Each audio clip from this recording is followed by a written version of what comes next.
morning, everybody. I didn't think I was going to be nervous, but I am just a little bit. I just wanted to share a little bit of my testimony and sorry, is this better? Okay, thank you. I just want to share a little bit of my testimony and kind of what brought me to Calvary and my testimony of how I became saved.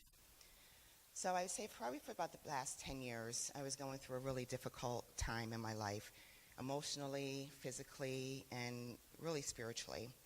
I just felt very lost. I was alone.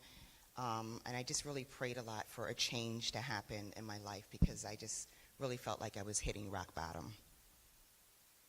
And before I realized it, my prayers were answered in a way that I never, ever, ever expected them to be answered. And it was the morning of February 23rd, 2016. I was on my way to work. I'd just gotten out the shower, and I just happened to glance in the mirror for whatever reason. And I noticed that my right breast was extremely red and enlarged. And I had no idea what had happened. It was pretty much overnight that it happened.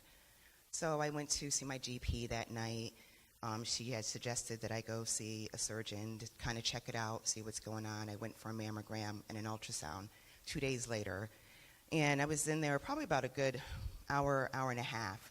And they had about 3 or 4 different doctors coming in, clicking, checking. And finally I asked them, I'm like, okay, what's going on?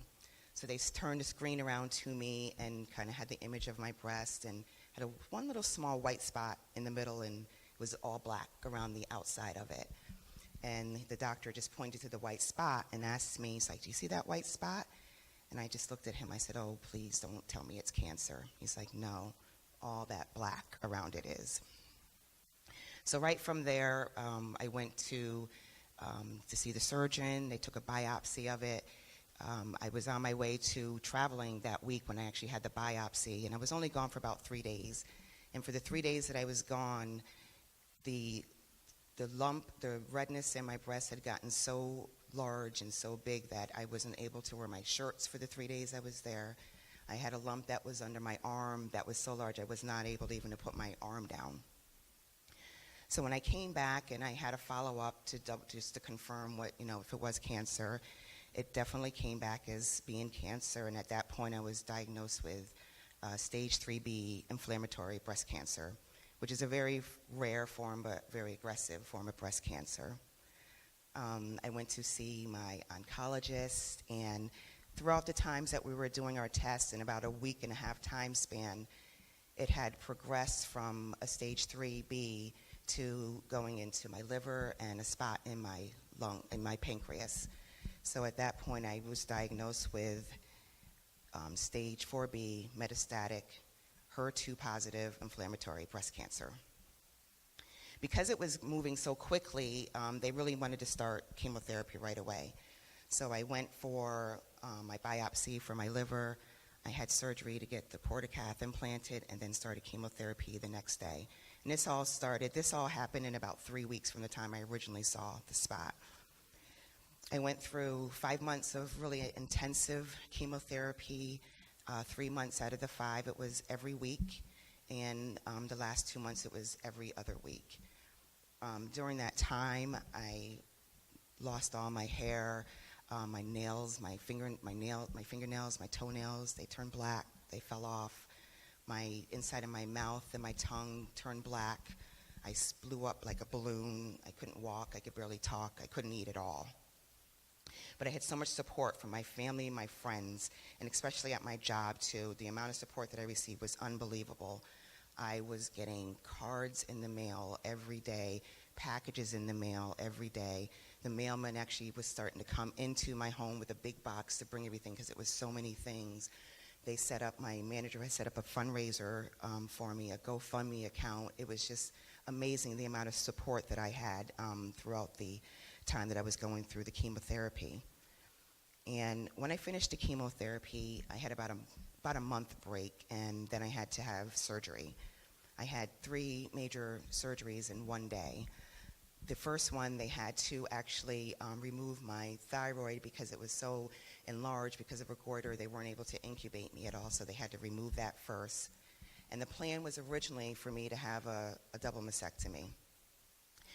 But thank goodness I was fairly heavy-chested, so they were actually able to save some of my breast skin, do reconstruction on the right, and then reconstruction on the left. That was about a 7-hour surgery. From that point, I had about a month break again, and then I went for 7 weeks of radiation. That was every day for a week. And through that time, it really amazed me because prior to getting diagnosed with breast cancer, as I was saying, I just felt lost. And when I was diagnosed, everything changed for me at that moment. I wasn't scared. I was never worried. I never thought, why am I going through this? Because I just felt like this is happening for me for a purpose.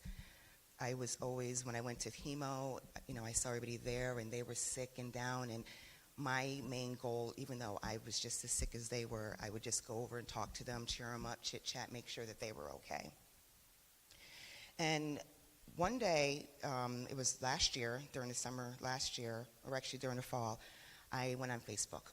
And the first post that popped up was my friend Jeannie Bray. She had a post up about Calvary. Anybody wants to come to Calvary? It's a beautiful church.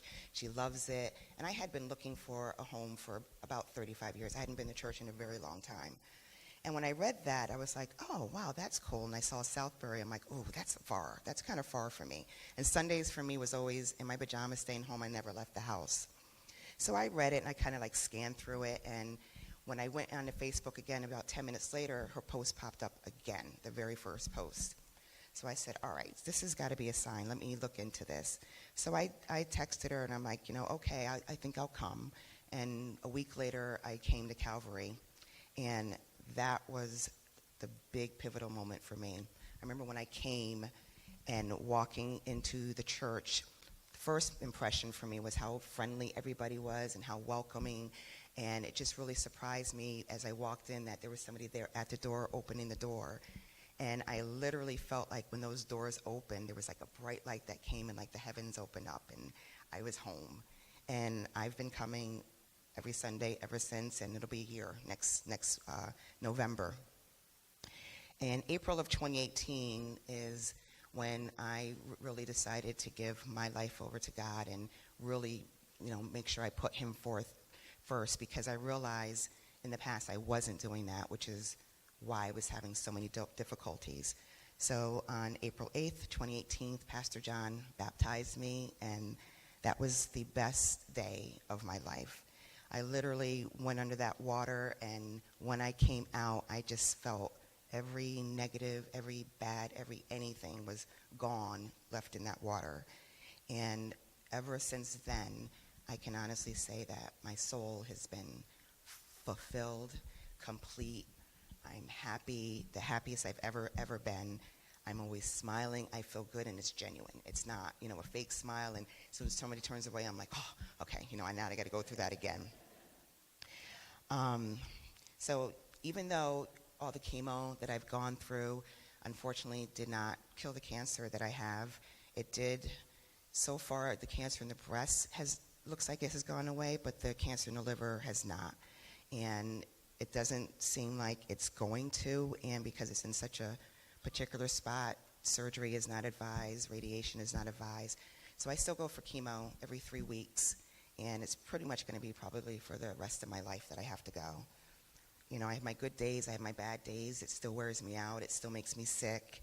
But, the fact that, I gave it all to God and I have faith in him, I'm never worried, I'm never scared, nothing bothers me.